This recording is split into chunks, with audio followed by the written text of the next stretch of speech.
Welcome to the podcast, Leading and Growing Your Real Estate Business by Coach James Short.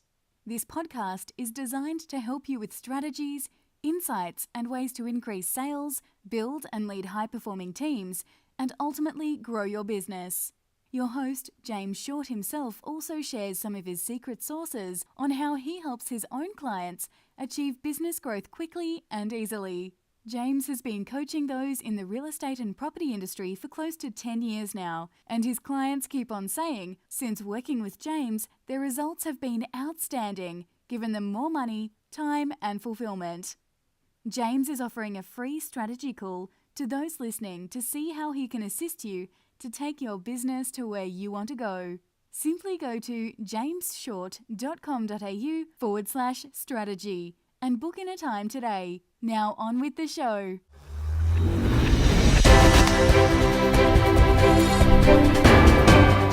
Hi and welcome to another edition of Leading and Growing Your Real Estate Business. This is Coach James Short and welcome to another edition. In this new series, we're going through our three key pillars. We've got self, chalice, and breakthrough. And each of those three pillars that we help our clients with by creating more money, more meaning, and more freedom, there's four components of each of these three pillars. And in this episode, this series, we're talking about the self component. As business leaders and owners and directors of these companies, we really need to focus on ourselves to be the best leader, to be the best version of ourselves. So our teams can feel inspired. They feel that they've got a leader in front, really taking charge and really knowing where they're going and why they're going. And so this self component is broken up into four key components. And that is the why, belief, vision, and values. So we are excited. This is the second episode in. We're talking today about belief. Our previous episode was all about the why, tapping into your why. Why it is so important to really get clear on your purpose, clear on your intention, because that radiates that passion, that energy out there into the market, also internally for yourself and also for your team. So today we're talking about belief. Now, before we talk into belief, come and check out our Facebook group, the Real Estate Tribe. Come and join our group and let's hang out. We've got some great new strategies. We've got some great templates, frameworks in there for you to come and check it out, use, implement in your business straight away.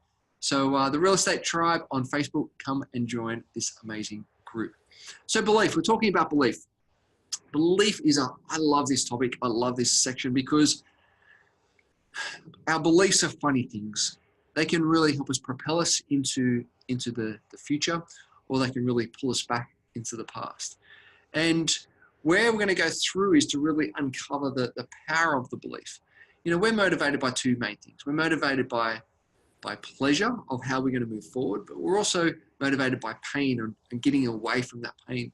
And our beliefs are very formed around that. When we look at business, so often there are certain beliefs around how we run businesses. And where do they come from?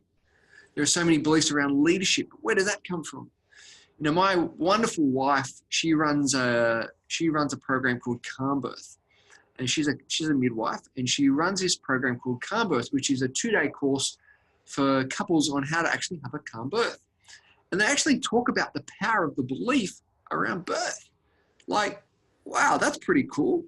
And so this 2-day program that she runs all uncovers where does those beliefs come from. You know, so often we see all these screaming women on TV. That's how birthing should be.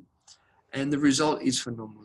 We walk away with all the tools and strategies, and the mind shift is phenomenal. And the testimonial she gets out of this world. So coming back to us, coming back to how do our beliefs really help us or hinder us when it comes to business. So when we actually don't work on this and don't work on ourselves and actually put our head in the sand and go, oh, I'm just going to repeat the same pattern, because that's really, at the end of the day, that's what beliefs are. They're just ongoing patterns that we're doing over and over and over again. So think about this morning. Think about what happened when the alarm went off. What was your pattern? What did you run? You may have got up. You may have turned the alarm off. You may have put it on snooze a couple of times. Whatever you did, you would have got up the same side and you would have run the same pattern. Maybe go to the bathroom, maybe have a shower, maybe have breakfast, maybe turn on the coffee, maybe check your mobile, social media, emails. We run patterns with everything that we do. Your morning routine is a pattern. You could be up training, you could be in snoozing, whatever it is for you, you run a pattern. You run a pattern on how you drive to work. You run a pattern on how you check your emails. You run a pattern on how you talk to people. You even make a pattern when you're in the bedroom. Yes, I said that. So what is your patterns, right? And your pattern stems from your beliefs. You know, when we get this stuff wrong, we actually don't look at it. What happens is that we run these same distracting and disastrous patterns, and we get more of the same, right? You know, I think that's the definition of insanity, doing the same thing over and over again, expecting a different result, and we just can't get it. Like, why are we getting these same results? It's like, let's have a look in the mirror, let's have a look at those patterns. And what that feeling is, that we have that sense of, we're just not moving forward. I'm doing the activity, I'm doing the work, but I'm just not moving forward. And what happens is that we just feel like we're just constantly pushing. Now, I was chatting to a good mate of mine yesterday. He goes, I realized something. I said, what have you realized? His name's Alan. He goes, that, you know what happens when you start pushing SHIT uphill? I said, what? He goes, you'll end up with it all over yourself. He said, so what I do now, I said, I get to the top of the hill and I'll let it go. I said, oh, that's a great analogy. I love that. I love that. So this feeling of just pushing, the sense of pushing, it just makes it so hard when we don't look at our beliefs and look at our patterns. But you know what? When we do look at it, when we do have an understanding, when we do get this awareness, we go stop and go, how is this really serving me right now? How is this really helping me to move in the direction that I want to move in? What this does, it starts to free ourselves, and we start to feel liberated, and we start to feel free and energized. And things happen with an ease and grace. And things start to flow to you. No particular reason. And I'll share a little story of a client that I've been working with. And we did some belief change process. And the initial stages is his leading real estate agent, working on, he wanted to shift his model and work on some bigger development sites. And what we did is that he had a fear of, if it all went to crap, he had a fear of actually talking to some of these people, he had a fear of what if it doesn't go right, had a fear of all this stuff. And so we did some change process, and we start to release some of these beliefs, and we start to put in new beliefs around it. And we start to get him to feel what it'd be like when he succeeded, feel like the deal's coming together, feel like the handshakes, feel like the contracts being signed. What was that feeling that he was getting? And what happened was that when he started to shift it, whew, wow, energy, momentum, absolutely incredible. You know, in 6 to 8 weeks since shifting it, he's now got half a dozen of sites on the go, valuing from 20 mil to 100 mil, all because he shifted inside of him.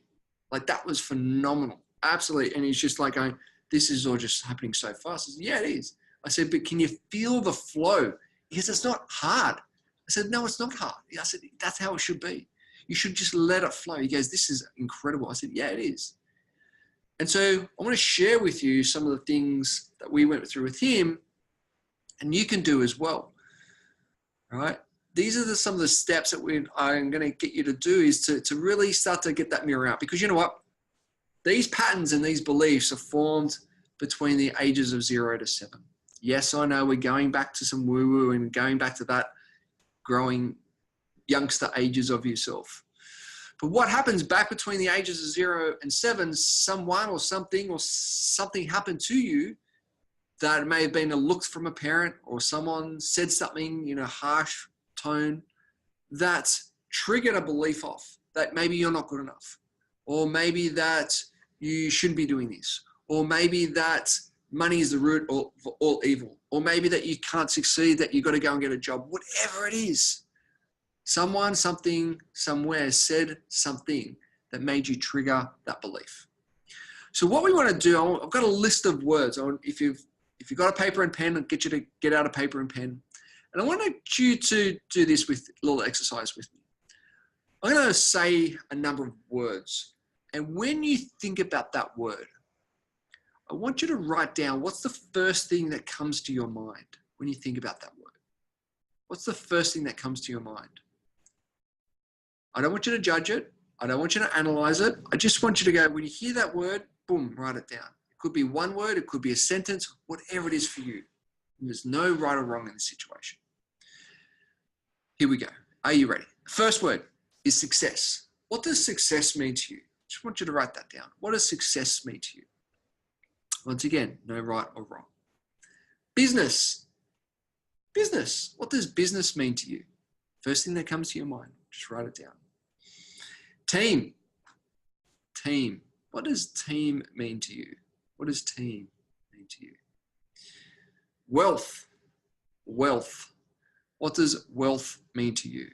Write that down for me. Health. Your health. What does health, what does health mean to you?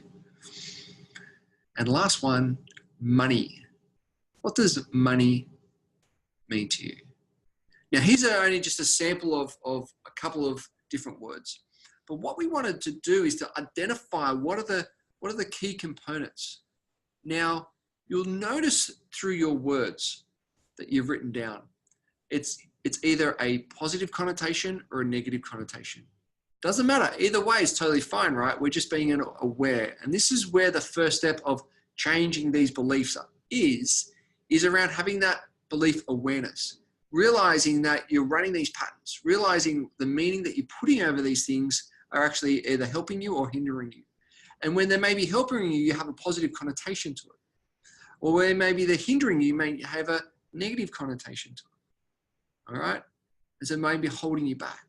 So once again, have a look at those words, have a look at the meanings, and have a look at what's the connotation to it. Once again, there's no right or wrong. We're just having some awareness around it. And so what we wanted to do is we go, where do you feel that you take on this meaning? When was the first time, if you look back on money, for example, and you looked on your definition, what money means to you, where did you take that meaning on? Where do you, if you remember a time and people go, I can't remember. And I'll go, BS. Your logical mind can't remember. Your conscious mind can't remember, but your subconscious mind has got all your files alphabetically organized, chronological order. It's all there. So you just need to breathe and ask yourself, when was the first time I felt that way? When was the first time I experienced that? When was the first time I took on that? And I'll guarantee, if you breathe into it and you keep on asking yourself and get your head out of the way and come from your heart, get into your subconscious mind, boom, you'll get an answer. Once again, it's no right or wrong. We're just creating some awareness around it. Once we get that awareness, you go, wow, I didn't realize I took on that belief when that person said something or did something or whatever it was. Now that's the start of shifting that belief. That's the start of really unpacking. Because what happens, it's like holding a grip on a pen. What we want to do is to slightly release it, slightly let it go so that pen can fall away, that belief can start to fall away. And once you have this realization, then we move into what are the triggers that triggers off this belief?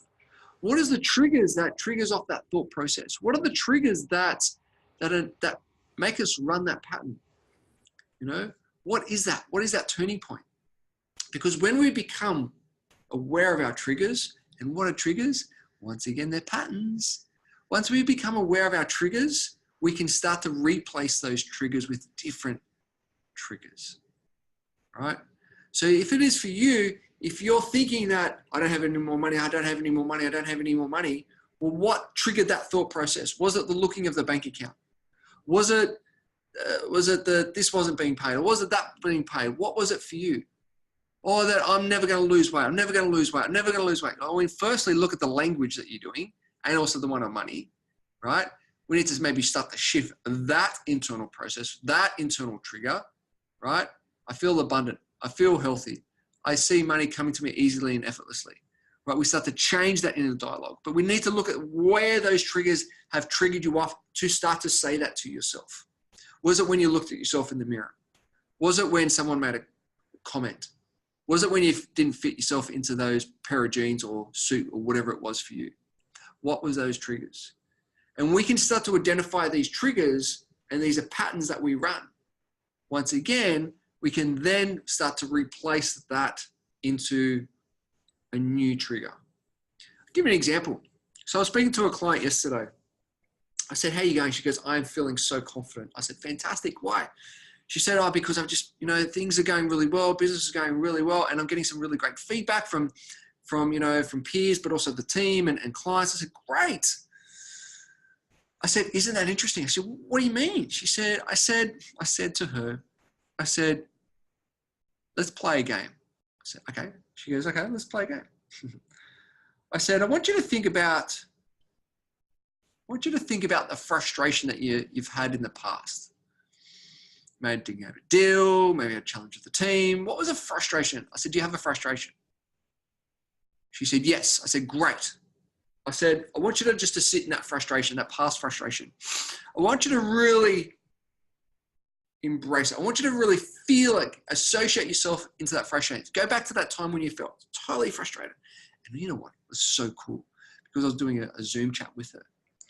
I could see her shoulders start to crouch over, her head starting to drop. I could see the shift in breathing. I could see her tensing of the face, just like, oh, she was so immersed into this feeling. It was unreal. I loved it. It's like, okay, cool. I said, all right, come out of that, come back to the now. I said, cool, shake it off. So she shook it all off. I said, okay. Now, I want you to go now, and I want you to think about that feedback that you've got from a client. Oh, I want you to go back. I want you to picture that yourself getting that feedback. Where were you? Who were you with? How did it sound? How did it feel? I said, can you do that for me now? She said, yes, great. So she did that for me, and she was so associated with that feeling. Oh, you should have seen it. It's amazing. Shoulders back, head up, breathing shifted, smile, ease of the face, everything started to shift. I said, great, come back to the now. I said, what did you notice? She said, well, didn't really like the frustration, but I really like the confidence. I said, you're sitting in your boardroom. I'm sitting in my office. We're having a chat. Now, all I asked you to do was to think about a certain experience. Now, that thought triggered off a feeling. That feeling shifted a behavior within you. Now, what happens is that shift in behavior starts to shift our actions. And our actions then to shift our results. I said, all from a single thought. And you could see on the call, her eyes started to roll back. She goes, oh my gosh, you're so right. Yes, I get it. I said, who was in control of your thinking then? She said, I was. I said, oh, so therefore who's in control of your feelings? She goes, I was. I said, isn't that interesting? She goes, this is amazing. I said, yes, it is. I said, now, through the power of your thoughts, you can start to shift things. You can start to shift on how you feel. You don't have to take on the belief that, I'm not healthy, or I don't have any money, right? Because that triggers a thought. That thought triggers a feeling. That feeling shifts a behavior within us. And that behavior then will determine what action that you take. Are you going to go and eat a more muffin? Are you going to go and rack up your credit card even more? Or are you going to book into the gym in the afternoon? Or are you going to put out your gear at night so you're ready for the morning? Or are you going to talk to your bookkeeper, your accountant to get back onto your budget? What is it for you? We have the option, we have the choice to go thought, feeling, behavior, action, result, positive or negative, completely up to you. And when we can identify these triggers, we can start to control where we take our journey. And so this is the power of really understanding your beliefs, understanding where they're coming from, understanding the triggers, understanding the power of thought, feelings, behaviors, actions, and therefore our results. Love to hear your thoughts. What are beliefs maybe they're holding you back? What do you need to shift? What do you need to change? Love to hear it. Let's go. Let's join us at the Real Estate Tribe. Come and join. Come and hang out with us. Share some insights. Reach out if you want a question. Reach out if you need a hand. Happy to help. Put your hand up. Looking forward to speaking to you soon. I'm Coach James Short. Bye for now.